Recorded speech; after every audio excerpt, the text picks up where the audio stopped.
अब सभी को जय मसीह की ओर। आज हम पढ़ेंगे गलातियों की पत्री उसके 3 अध्याय उसके 21 आयत से पढ़ेंगे।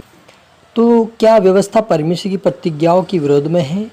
कदापि नहीं, क्योंकि यदि ऐसी व्यवस्था दी जाती जो जीवन दे सकती थी तो सचमुच धार्मिकता व्यवस्था से होती, परंतु पवित्र शास्त्र ने सब को पाप के अधीन कर दिया ताकि वह प्रतिज्ञा जिसका आधार यीशु मसीह पर विश्वास करना है, विश्वास करने वाले के लिए पूरी हो जाए। पर विश्वास के आने से पहले व्यवस्था की अधीनता में हमारी रखवाली होती थी, और उस विश्वास के आने तक जो प्रकट होने वाला था हम उसी के बंधन में रहे। इसलिए व्यवस्था मसीह तक पहुंचाने के लिए हमारी शिक्षक हुई है कि हम विश्वास से धर्मी ठहरे। हालेलुया, मिलकर प्रार्थना करें। धन्यवाद सेनाओं की यहोवा रफा यहोवा शालोम, मेरे प्रभु यीशु मसीह मेरे पिता, आज की वचन आज के कलाम से मेरे पिता भरी से बातें कर प्रभु, जितना आपके बड़े बेटे आज के वचन देखे सुने वो आशीष पाए, बरकत पाए पिता। आज पिता परमेश्वर अपनी व्यवस्था को प्रभु यीशु मसीह खत्म किया पिता, और विश्वास के द्वारा हर व्यक्ति को धार्मिक ठहरने के लिए विश्वास योग्य बनाया। आपका धन्यवाद प्रभु जी। आज का वचन आज का कलाम पिता हमारे से बातें करे, अगुवाई करे, जितना आपके बड़े बेटे देखे वो विश्वास में प्रार्थना वचन में बढ़कर आपके राज्य की वारिस पर मदद सहायता कर। ये प्रार्थना दुआ यीशु के नाम से मांगते हैं, आमीन। तो मेरे जो हमने यहाँ पर पढ़ा गलातियों की पत्री उसके 3 अध्याय उसकी 21 आयत से पढ़ा। तो क्या व्यवस्था परमेश्वर की प्रतिज्ञाओं के विरोध में है? कदापि नहीं, क्योंकि यदि ऐसी व्यवस्था दी जाती जो जीवन दे सकती थी तो सचमुच धार्मिकता व्यवस्था से होती, परंतु पवित्र शास्त्र ने सब को पाप के अधीन कर दिया ताकि वह प्रतिज्ञा जिसका आधार यीशु मसीह पर विश्वास करना है, विश्वास करने वाले के लिए पूरी हो जाए। पर विश्वास के आने से पहले व्यवस्था की अधीनता में हमारी रखवाली होती थी, और उस विश्वास के आने तक जो प्रकट होने वाला था हम उसी के बंधन में रहे। इसलिए व्यवस्था मसीह तक पहुंचाने के लिए हमारी क्या लिखा है, इसीलिए व्यवस्था मसीह तक पहुंचाने के लिए हमारी शिक्षा हुई कि हम विश्वास से धर्मी ठहरे। परंतु जब विश्वास आ चुका तो हम अब शिक्षक के अधीन ना रहे, क्योंकि तुम सब उस विश्वास के द्वारा जो मसीह यीशु पर है परमेश्वर की संतान हो। हालेलुया। मेरे अजीजों, यहाँ पर जो है गलातियों के पत्री के अंदर पौलुस प्रेरित कहते हैं कि क्या व्यवस्था परमेश्वर के विरोध में है? क्योंकि वो कहता है कि नहीं मेरे अजीजों, जो व्यवस्था मूसा को परमेश्वर ने दिया था वो व्यवस्था यह थी कि तुम मेरे विश्राम दिन में प्रवेश करना। ये तो परमेश्वर ने पहले से आज्ञा दी थी, लेकिन जो व्यवस्था दिया था वो एक ऐसी व्यवस्था थी जो अगर कोई व्यक्ति पाप या गुनाह कुछ कर देता था तो उसकी पाप की क्षमा के लिए लहू चढ़ाया जाता था संदूक के ऊपर, और वे संदूक याजक जो था उस लहू को चढ़ाते थे। हर एक व्यक्ति के पापों के प्रायश्चित के लिए कोई भेड़ या बकरा या बैल का लहू लेकर उनको चढ़ाया जाता था, ताकि उस संदूक पे चढ़ाने से लोगों का पाप क्षमा हो जाए। और ये व्यवस्था चली आ रही थी, है ना।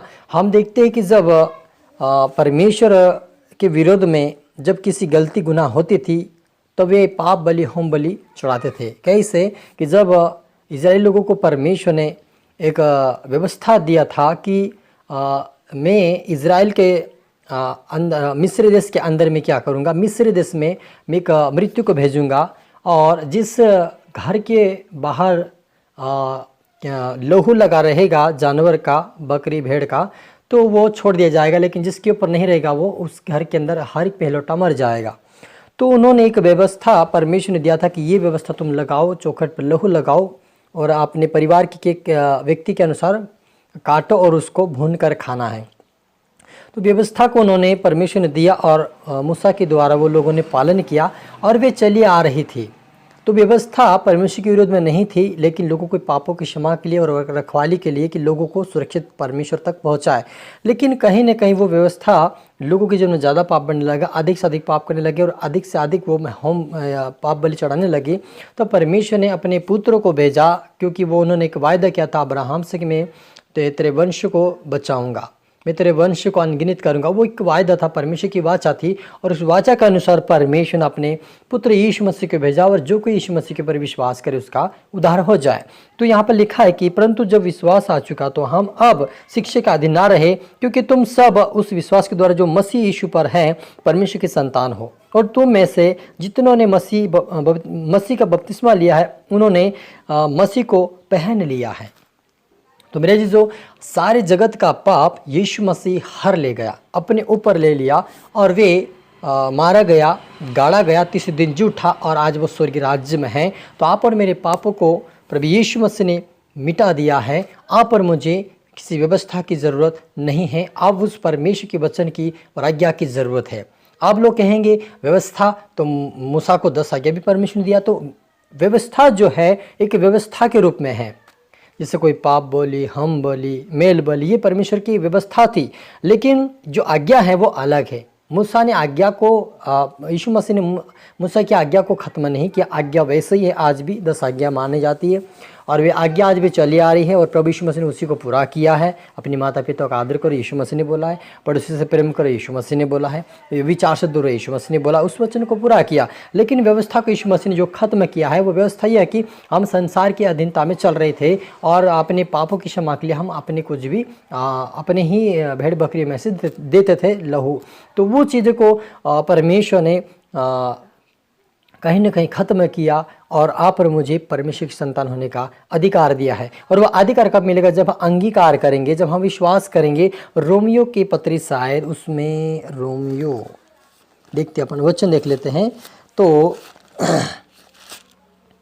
रोमियो उसकी 10 में लिखा है कि 10 में ऐसा कुछ लिखा है, हम पढ़ते हैं। वहाँ पे लिखा कि क्योंकि धार्मिकता के लिए मन से विश्वास किया जाता है और उद्धार के लिए मुँह से अंगीकार किया जाता है, क्योंकि पवित्र शास्त्र ये कहता है कि जो कोई उस पर विश्वास करेगा वह लज्जित ना होगा।